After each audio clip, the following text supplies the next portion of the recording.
बाद सिर्फ एक ही जगह ऐसी बची थी जहाँ पर रहा जा सकता है। वहां पर एक लड़की रहा करती थी। थोड़े दिनों में एक आदमी वहां पर आकर पहुंचता है। अब आगे क्या होगा ये आज की हमारी मूवी जेड फॉर ज़ैकरा एक हॉलीवुड मूवी में हम देखेंगे। आगे इस मूवी में ट्विस्ट आता है तो अंत तक इस वीडियो को जरूर देखिएगा। अगर आपको वीडियो अच्छा लगता है तो प्लीज इसे लाइक कमेंट जरूर कर दीजिएगा। अब बिना किसी देरी के एक्सप्लेनेशन स्टार्ट करते हैं। मूवी स्टार्ट होते ही हमें पता चलता है कि पूरा वर्ल्ड बर्बाद हो चुका है। हम हमारी मेन कैरेक्टर एन को देखते हैं। एन अकेली सिटी में घूम रही थी। उसे जीने के लिए जो भी चीजें लगेगी ये सारी चीजें उठाकर अपने घर जा रही थी। पूरे वर्ल्ड में रेडिएशन फैल चुका है पर एन जहां पर रहती है वहां पर कोई भी रेडिएशन नहीं। वो घर आने पर बात लेती है क्योंकि कोई भी रेडिएशन उसके लिए अच्छा नहीं। बेचारी अकेली रहती है, अकेला ही खाना खाती है। उसे प्रोटेक्ट करने के लिए सिर्फ उसके पास एक गन और एक डॉग था। ऐसे ही एक दिन अचानक से उसने एक वैगन को देखा। ये वैगन एक आदमी का था जिसका नाम था लूमिस। उसे अब तक पता नहीं था कि इस वर्ल्ड में क्या और कोई भी जिंदा है भी या नहीं, क्योंकि जहां पर वो जाती थी वहां पर कोई भी नहीं होता था। उसने उस आदमी को ढूंढने की कोशिश की और वो दूर से शूट में आता है। यह हमारा और एक मेन कैरेक्टर है जिसका नाम है लूमिस। लूमिस ने जब ये जगह देखी तो उसे बहुत अच्छा लगता है। वो चीयर करने लग गया। आगे जाकर उसे एक झरना मिलता है जहां पर वो बात करने लगता है। एने देखकर उसके पास आ गई, कहती है कि प्लीज उस पानी से बाहर आ जाओ, उसमें रेडिएशन है, ये पानी ऊपर से आता है, इसमें नहाना सेफ नहीं है। लूमिस बहुत डर गया था, उसी पर गन लगाता है पर एन के समझाने के बाद उसने गन नीचे कर ली। वो जैसे पानी से बाहर आया तो उल्टी करने लग जाता है। वो जल्दी से अपने वैगन पर पहुंचा। वहां पर उसके पास एक सिरप है जो उसे रेडिएशन से बचा सकता है। वो अपने आप को इंजेक्ट कर नहीं सकता था तो एन से उसने हेल्प ली। वो बहुत ही कमजोर पड़ चुका था तो एन उसे अपने घर लेकर आती है। 2-3 दिनों के लिए उसने उसका ख्याल रखा। वो उसके बारे में और भी जानना चाहती थी तो उसके वैगन का सामान उसने चेक किया जहां पर एक लड़की की फोटो उसे मिलती है। उसे लगता है कि शायद वो उसकी वाइफ है। बेचारी एन यहाँ पर अकेली पड़ चुकी थी, उसे किसी की जरूरत थी। वो गॉड से प्रे करती है कि प्लीज वो लूमिस को बचा ले। अब नेक्स्ट सीन में लूमिस ठीक हो गया था। वो वंडर करता है कि प्लेस बचा हुआ कैसे है। शायद यहाँ की वेदर की वजह से। आसपास बहुत सारे माउंटेन्स थे, शायद इस वजह से। एन को लगता है कि शायद गॉड ने उन्हें प्लेस दिया क्योंकि और भी लोग यहाँ पर आ सके। उसके फादर और ब्रदर था, ये दोनों मिलकर सिटी में लोगों को ढूंढने के लिए गए थे पर वापस ही नहीं आए। वो अपने ब्रदर की फोटो लूमिस को दिखाती है। अब स्लोली लूमिस रिकवर कर रहा था। उसने एन को खेत पर काम करते देखा।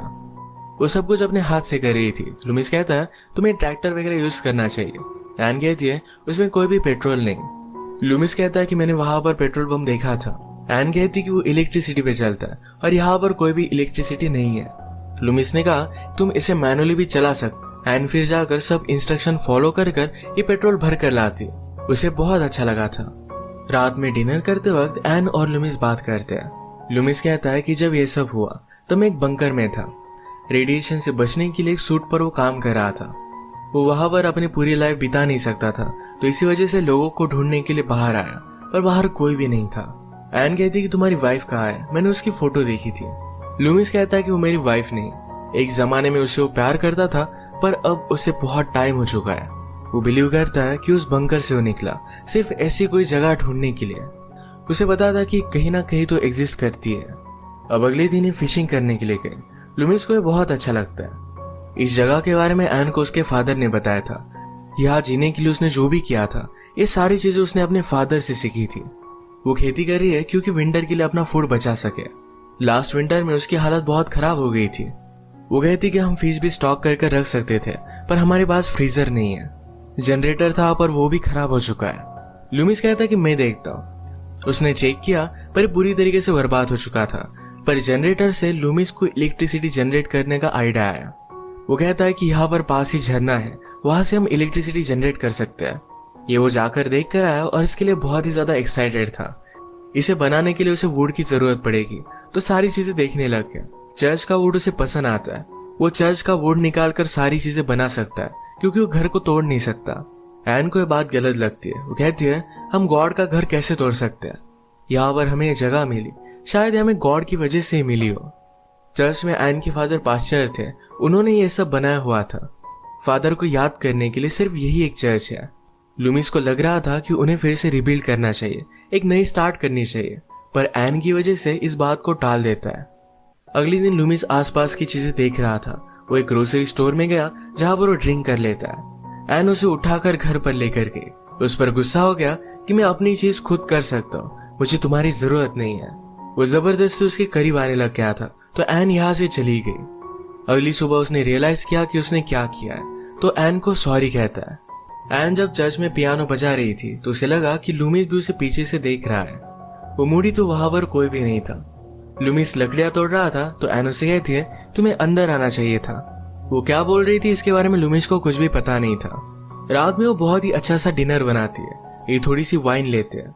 एन ने लूमिस से कहा कि हम दोनों में सारी चीजें अच्छे से होनी चाहिए। वो उसके साथ झगड़ना नहीं चाहती। ये डिनर कर कर म्यूजिक लगाते, अच्छा सा डांस करते हैं। एक दूसरे को उन्होंने किस कर लिया। इसके बाद ये ऊपर आए। एन को लूमिस के साथ इंटीमेट होना था पर लूमिस उसे कहता है अगर हमने ये सब किया तो हम दोनों में बहुत सारी चीजें बदल जाएगी, हमारी रिलेशनशिप कॉम्प्लिकेटेड हो सकती है। ऐसा नहीं कि मैं तुम्हें नहीं चाहता पर हमें जरा टाइम लेना चाहिए। एक दूसरे को कंपनी देने के लिए ये दोनों आज रात एक ही बेड पर सोए। सुबह एन जब घूम रही थी तो उसका डॉग और एक आदमी को ढूंढ लेता है। ये हमारा और एक मेन कैरेक्टर है, उसका नाम है केलब।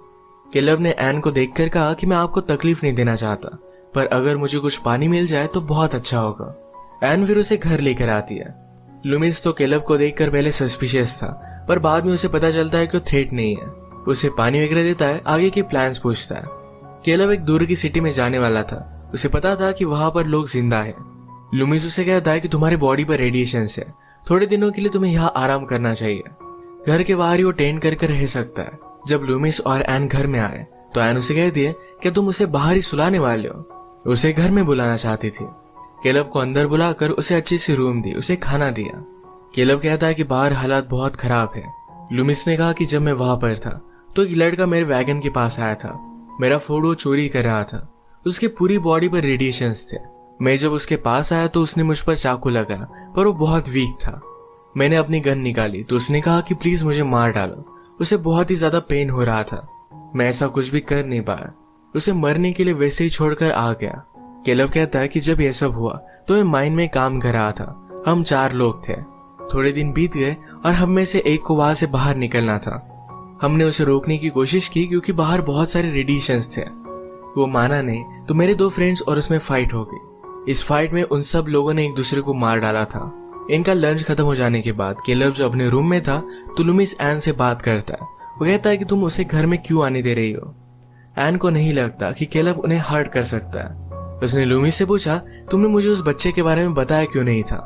वो कहता है कि शायद वो तुम्हारा ब्रदर था, मुझे नहीं लगा था कि तुम समझ पाओगी। एन कहती कि मुझे भी यहाँ पर तकलीफ हुई थी जब मेरे फादर और ब्रदर वापस नहीं आए तो इस साल मैं खेती नहीं करने वाली थी।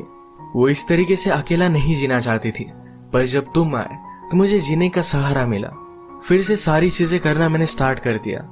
अगले दिन केलब और लूमिस शिकार के लिए निकलते हैं। इन्हें आइडिया आया कि शिकार कौन पहले करता है, इसके उन्हें बेट लगानी चाहिए। केलब कहता है कि जो शिकार पहले करेगा एन उसकी हो जाएगी।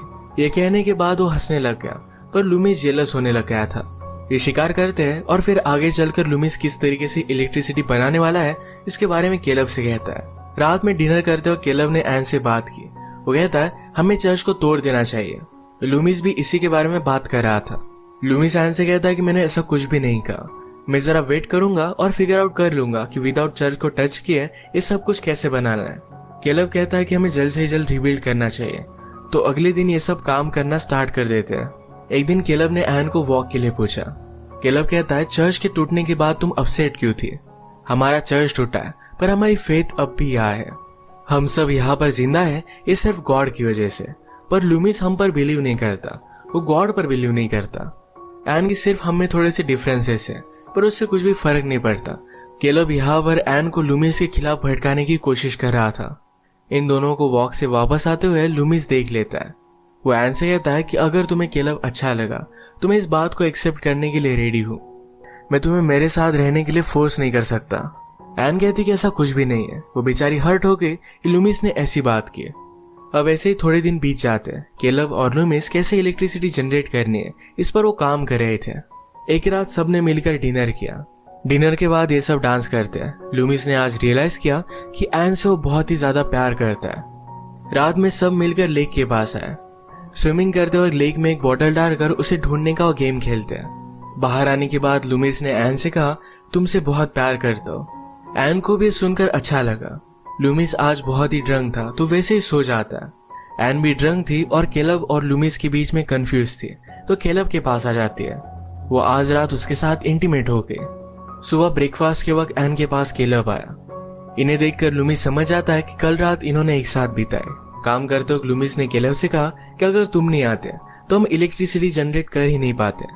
तुम जाने वाले थे, इसी वजह से एन को मैंने कहा था कि तुम्हें रोकने के लिए कुछ भी कर सकती है। कल रात जो भी हुआ ये मेरे ही कहने से हुआ था। केलब कहता है कि तुम जेलस हो, इसी वजह से सब बात कर रहे हो। इसके बाद ये इलेक्ट्रिसिटी का काम कर रहे थे। केलब स्लोली क्लिफ से नीचे जा रहा था। उसकी डोर लूमिस के हाथ में थी। लूमिस के मन में थॉट आया कि अगर उसने केलब को छोड़ दिया तो उसे यही पर मार सकता है। केलब को भी समझ में आ गया। उसे नहीं लगता था कि लूमिस ये कर सकता है, तो उसे चिढ़ाने के लिए उस पर वो हंस देता है। इसके बाद ये सीन यही पर खत्म हो गया। वो जब घर पर आया तो एन उसे सॉरी कहती है। उसने कहा उस रात जो भी हुआ ये सिर्फ एक गलती थी। वो ड्रंक और कंफ्यूज थी। लूमिस कहता है कि अब कुछ भी फर्क नहीं पड़ता, केलब यहाँ से दूर चला जा चुका है। इसका मतलब है प्रीवियस सीन में उसने उसे मार डाला। अब इसके बाद थोड़े दिन बीत चुके थे। लूमिस ने सक्सेसफुली इलेक्ट्रिसिटी स्टार्ट कर दी है। एन को देखकर बहुत अच्छा लगा। वो हमेशा जब गॉड को याद करती है तो पियानो बजाती है, पर लूमिस कभी भी उसके पास नहीं आता। आज वो भी उसके पास आ गया।